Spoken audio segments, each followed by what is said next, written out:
Hello students, I am Jacinta. In this video we will be discussing distance formula using Pythagoras theorem.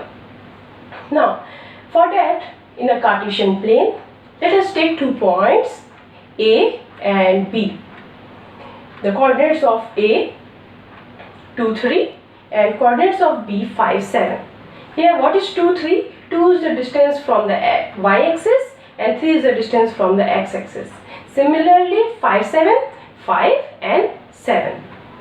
If we will draw the line between AB and then also drop the lines, perpendicular lines.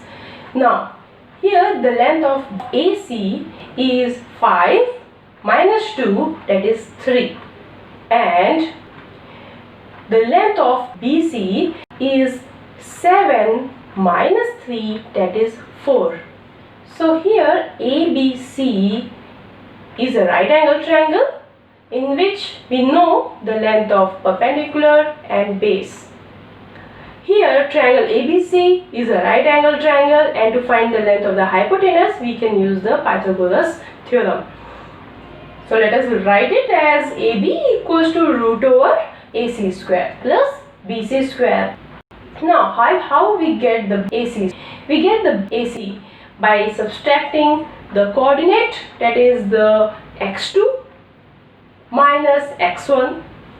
So you can write x2 minus x1 whole of square, plus how we get BC? We get BC by subtracting y1 from the y2. So you will write y2 minus y1 whole of square. So this, from the Pythagoras theorem, it simply gets the distance formula. In this way we can find the distance of any line in a Cartesian plane. That's all for this video. Video के नीचे subscribe लिखा हुआ है red colour से, उसे click कर दीजिएगा एक बार अगर सब्सक्राइब नहीं किए हैं तो, और लाइक और कमेंट भी कर दीजिएगा.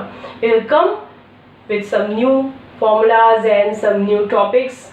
Till then, keep learning, keep growing.